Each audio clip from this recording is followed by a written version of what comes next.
From JBS Studios in Greater New York, this is the JBS News Update with Teisha Bader.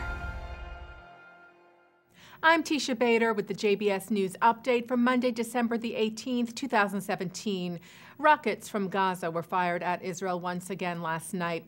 One landed in the Ashkelon Regional Council next to a house in a residential neighborhood, damaging the home and a vehicle parked in front of it. Another landed in an open area. In response, Israeli jets struck 6 Hamas terror targets in the Gaza Strip early this morning. The IDF stated once again that Hamas is exclusively responsible for the situation in the Gaza Strip. The IDF takes the firing of rockets at Israeli communities very seriously and will not allow any harm or attempt to harm the citizens of the State of Israel. The United Nations Security Council debated a resolution today rejecting U.S. President Donald Trump's recent decision to recognize Jerusalem as Israel's capital. The resolution was presented by Egypt and voted on later today, where the U.S. exercised its veto against it. The other 14 members of the Council voted in favor of the resolution. Israel's ambassador to the UN, Danny Danon, weighed in ahead of the vote, saying that members of the Council can vote again and again for 100 more times. It won't change the simple fact that Jerusalem is, has been, and always will be the capital of Israel. U.S. Ambassador to the UN, Nikki Haley, also spoke ahead of the vote, briefly defending the Jerusalem decision at the Council and then referring to a resolution passed almost 1 year ago by the Council. Thank you, Mr. President. In this meeting, I will not use Council's time to address where a sovereign nation might decide to put its embassy and why we have every right to do so. I will address a more appropriate and urgent concern. This week marks the 1-year anniversary of the passage of Resolution 2334. On that day in this Council in December 2016, the United States elected to abstain, allowing the measure to pass. Now it's 1 year and a new administration later. Given the chance to vote again on Resolution 2334, I can say with complete confidence that the United States would vote no. We would exercise our veto power. Resolution 2334 condemned Israeli settlement building in the West Bank and East Jerusalem, calling it an impediment to peace. Haley said today that it was the resolution itself that, quote, put peace further out of reach by injecting itself between the two parties, adding that the resolution, quote, gave a pass to Palestinian leaders who have rejected one peace proposal after another.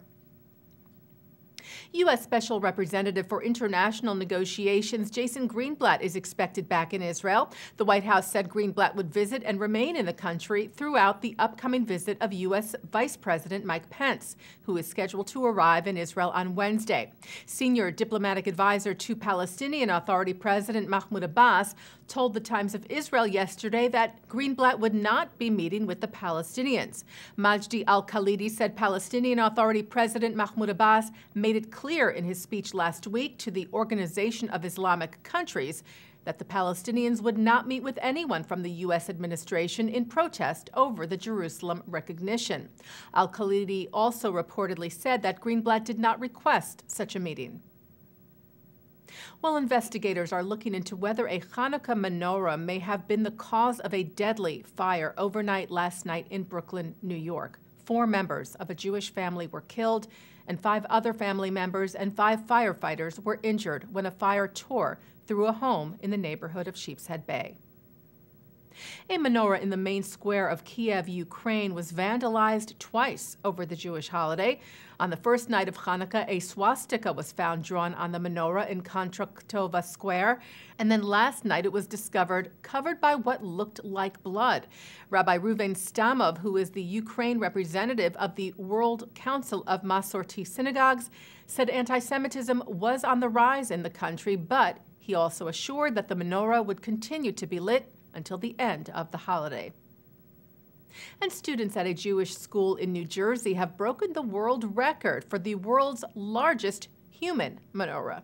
Local paper The Paramus Patch reported that over 500 students from Ben Porat Yosef Jewish Day School stood in the shape of a menorah last week on the first night of the holiday, And a representative from Guinness World Records certified that the human formation was in fact the world's largest.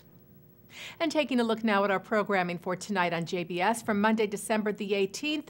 At 7 o'clock, it's The Wisdom of Dr. Ruth. At 7:30, the New York Andalus Ensemble performs music created from the 8th to 15th centuries from various cultures of medieval Islamic Spain. At 8, Professor Emeritus of Holocaust Studies at Northwestern, Peter Hayes, talks about crucial questions in Holocaust studies at the JCC of Harrison, New York. At 9, Mark Golub sits down with IDF Major General Amit Deri, who is founder and chairman of Reservists on Duty on L'chaim, and at 10, Jewish comics Jackie Hoffman and Judy Gold explore Jewish comedy at the 92nd Street Y. And coming up right after this newscast tonight at 6:30, it's One-on-One with Harvard Law Professor Emeritus Alan Dershowitz. And remember, tomorrow night, join us at 5:30 Eastern for the lighting of the 8th candle on the last night of Hanukkah. And that's the JBS News Update for Monday, December the 18th. I'm Teisha Bader. Happy Hanukkah.